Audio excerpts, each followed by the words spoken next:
Mindset budak. Ya. Konten lu mindset budak. Apa sih mindset budak itu? Mindset budak itu gini, orang gampang banget disuruh ngelakuin hal yang mereka nggak pernah pikir dulu. Gue kasih contoh sederhana ya. Misalnya ada orang nih di pinggir jalan nawarin lu mau makan kentang ini nggak gitu.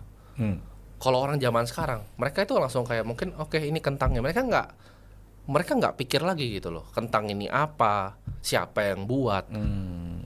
Ketika ada propaganda nih bilang A, mereka akan anggap ini sebagai kebenaran, B ini sebagai kebenaran. Kayak zaman dulu. Itu kan ini mungkin gue nggak tahu ini boleh diomongin di YouTube atau enggak, tapi 2020 lah zaman dulu. Gue makan sama nyokap gue bro, gue kan suka dinner ya sama nyokap gue. Itu di tempat steak terus dikasih kaca bro, begini. Iya. Gue langsung bilang ke waiternya, lu kira gue napi nih makan begini? Maksud gue orang bisa begitu dengan santainya. Gue tanya emang virusnya tuh virus apa sih? Tapi orang kan langsung bilang, oh ini ada datanya pak, begini. Datanya siapa yang bikin? Perusahaan semua kan sama. Iya. Jadi karena gue mindset dari traditional finance di saham, jadi gue pikir, oh ini semua nih pharmaceutical company-nya ini yang bikin risetnya. Ini sama orang-orang ini semua yang bikin. Terus lu percaya riset yang mereka bikin. Itu kayak orang tawarin kentang, risetnya dia yang bikin. Lu langsung iya, oh ini makan kentang. Di lift pantat-pantatan begitu. Nah ini hal yang gue punya pemikiran dari kecil. Gue nggak gampang, orang tuh nggak gampang suruh gue untuk terus gue langsung kerjain. Gue bisa mikir kritis dulu. Oke, ini virus nih. Let's say beneran ada virusnya. Kenapa gue harus kayak napi sama nyokap gue makan? Iya. Itu nggak make sense buat gue. Dan sebenarnya banyak sekali yang akhirnya, even teman-teman gue sendiri orang tuanya ada yang sampai meninggal. Karena bukan karena virusnya, karena ketakutan akan virusnya. Jadi itu jahat menurut virusnya gua. baik-baik aja gitu ya? Virusnya memang nggak masalah. Virusnya cuma pilek batuk doang. Karena gini, orang lu mau ngomong gue apalah. Cuman gue tahu beberapa orang yang sangat tinggi di atas sana tuh mereka nggak ada yang ambil itu. Ininya nggak diambil. Betul. Very very high up di negara kita tuh nggak ada yang ngambil ini, gue kasih tahu semua. Unik kan? Dan ketika gue lihat aplikasinya itu kok running di background aplikasinya. Katanya buat masuk mall. Jadi ini sesuatu yang gue pernah bercandain sama teman-teman gue 2019. Gue bilang kalau ada sampai kayak beginian, lu harus pakai aplikasi masuk ke mall. Itu 2020 kejadian. Gue langsung kayak ini ada yang nggak bener nih. Nah di situ gue mulai merasa ini semua tuh ya kalian semua permainan dari papan catur. Lu mau jadi budak apa enggak gitu. Tapi at least gue juga nggak bisa keluar. Tapi at least gue punya duit itu tuh jadi kebebasan buat gue. Kebebasan gue bisa mau di mana. Gue mau hari ini tidak di Turki, besok di Montenegro, itu bisa. Kalau orang yang nggak punya uang, mereka nggak punya kebebasan, tapi mereka harus nurut. Bukan karena mereka mau bro. Gue yakin banyak orang yang udah mikir kayak gue, tapi mereka nggak bisa. Contohnya kerja sama orang nih. Misalnya orang karyawan ada banyak kan di sekarang sini. Mereka kerja sama lo, tapi lu bilang oke, lu semua masuk kantor harus pakai masker bro. Mereka pasti pakai masker. Ya kalau enggak kan nggak ikut aturan lu dikeluarin. Benar. Itu dia. Lu nggak punya kebebasan di sana. Itu mindset budak menurutku. Oke. So berarti pada dasarnya critical thinking itu penting ya. Berpikir kritis itu penting. Tapi lu menyadari nggak sebetulnya itu adalah programming? Ya. Programming yang memang didesain. Kita nggak boleh critical thinking. Oh harus by design dari sekolah kan itu. Makanya gue bilang kan sekolah itu scam yang orang berteriak itu kan. Gue bilang sekolah scam. Ini viral dipotong lagi nih sekolah scam. Semua orang yang sukses rata-rata tuh benci sekali sama sekolah. Larry Ellison tuh bilang dia benci sekali sama sekolah. Akhirnya bikin Oracle. Ya, banyak sekali yang benci sekali sama sekolah. Kenapa? Karena sistemnya itu bikin lu nggak bisa mikir secara kritis. Lu cuma dikasih soal dan ini jawabannya. Lu dilatih dari kecil untuk seperti itu. Ini soal, ini jawabannya. Betul. Ikut ya. Pernah nanya nggak kalian ke sekolah? Kenapa sepatu saya harus hitam? Kenapa harus pakai seragam? Karena nggak pernah tanya kan. Kenapa rambut nggak boleh panjang? Kan mau belajar saya. Itu yang gue bingung dulu. Teman gue ada yang sampai dipotong rambutnya dulu. Gue pikir ini guru gila ya. Maksudnya ngapain dia potong rambutnya? Nggak ada hubungannya dengan otak. Kan dia mau belajar gitu loh. Kenapa rambut yang dipotong? Itu kalian tuh nggak mikir. Nah mereka bunuh critical thinking-nya tuh dari kalian masih sangat dini. Dan ini sistem Prusia yang dipakai sama John D. Rockefeller sebenarnya. Ini sistemnya dulu nggak ada gitu. Dan ini belum lama. Sistemnya itu baru dari zaman Prusia. Sekolah ini tuh belum lama. Desain itu dibuat untuk bisa memperkaya. Intinya kan gitu. Oh pasti. Ya kan, memperkaya. Tapi kan kita bisa menikmati.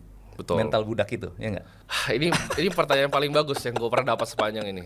Itu pertanyaan goldennya kan ya. Itu yang sebenarnya banyak ditanyain sih sama teman-teman gue juga. Terus kenapa lu peduli gitu kalau mereka jadi budak? Bukannya bagus. Mereka kan justru jadi karyawan. Bener sih sebenarnya. Gue sempat kepikiran waktu itu. Udahlah, ngapain sih? Ngapain ya? Kasih tahu ya kan. Iya.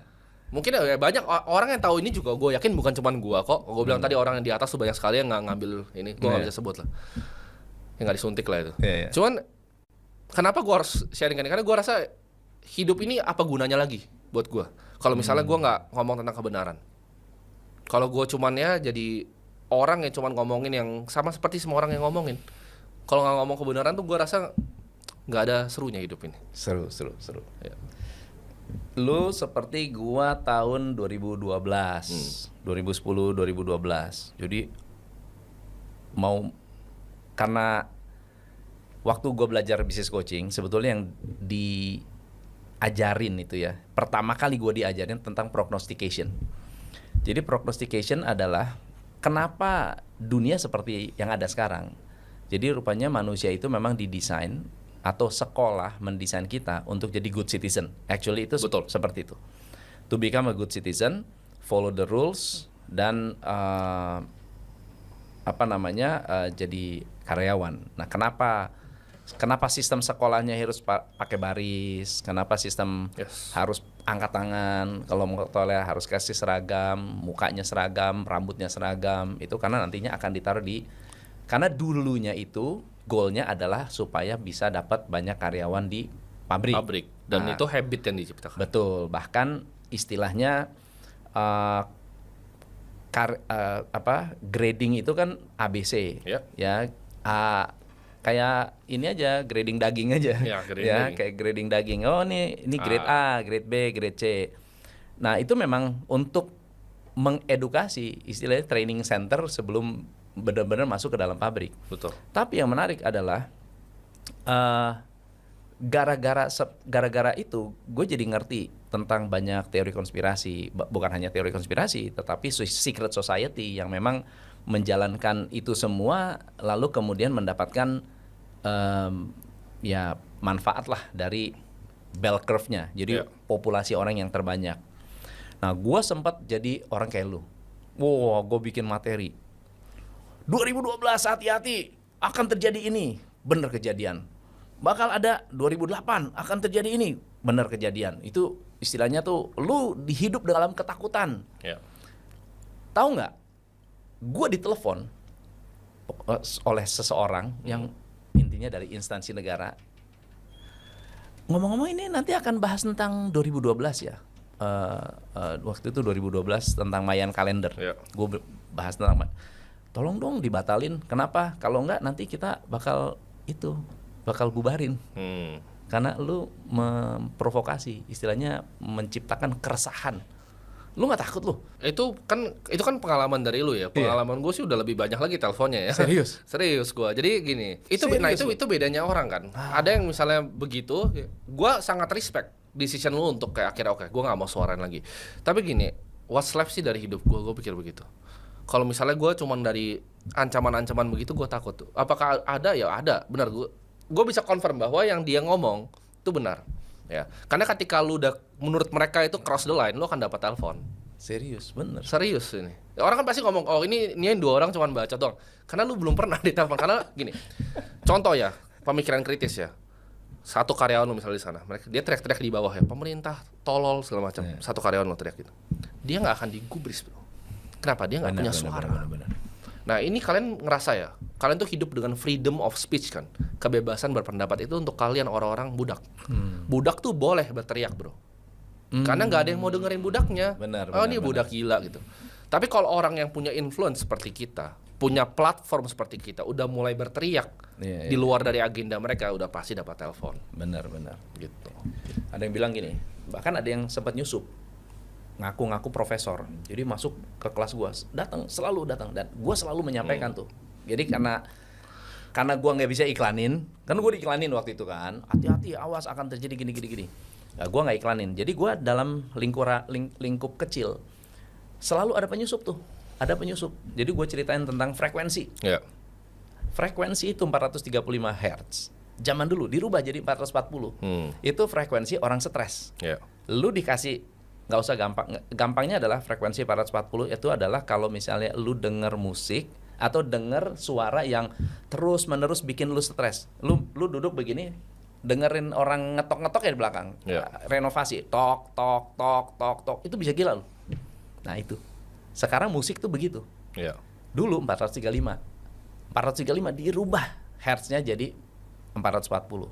Oleh siapa? J.D. Rockefeller. Pertanyaannya, kenapa? Kenapa orang harus stres supaya bisa dijual obat, farmasi, sama entertainment? Nah, obat dan farmasi, Rockefeller ini benar karena dua yang dia fokus cuma dua, bro. Farmasi dan edukasi. Kalian pikir deh, kenapa dia cuma fokus sama dua itu? Itu kan pertanyaan besar. Orang paling kaya pada masanya, bilioner pertama di dunia loh dia. Benar. B depannya pertama di dunia. Kenapa dia fokus edukasi sama farmasi? Apakah kalian banyak dijual sesuatu yang kalian nggak butuhkan sebenarnya? Exactly. Nah itu jadi kalian harus jadi bahan pikiran gitu, bahan pertanyaan. Karena dunia ini itu ada yang run gitu. Lu mau ngomong, oh ini cuman bohong.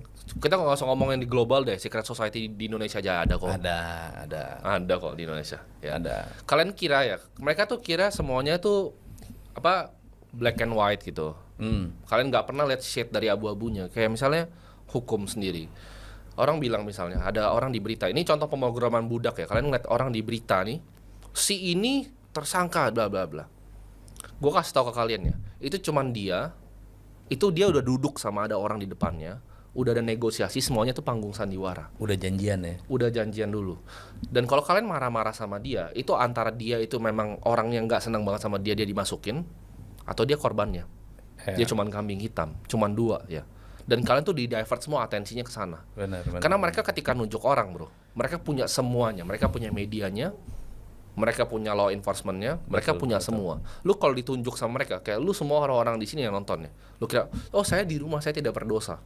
Lu kalau ditunjuk sama mereka bisa cari dosa lu pasti masuk. Gua kasih tau lu. Ya. Hukum tuh sangat subjektif. Sangat subjektif. Ya, tapi kita bisa akui, kita mesti mengakui bahwa justru sebetulnya perkembangan dunia bisa menjadi berkelimpahan ya karena adanya budak-budak ya. Ya setuju, karena itu kan by design ya. Ketika society, ini kan dari zaman Niccolo Machiavelli kan. Ketika society itu ada, mereka harus enforce pakai military dan law enforcement ya kan. Pertamanya sulit sekali dibunuh-bunuh orangnya. Ketika udah jadi habitnya, ya law enforcement tinggal sedikit habis itu. Society jalan. Benar. Mereka jadi takut nyolong, jadi takut ini semua. Benar. Hidup dalam ketakutan. Tapi terus lama-lama dibangun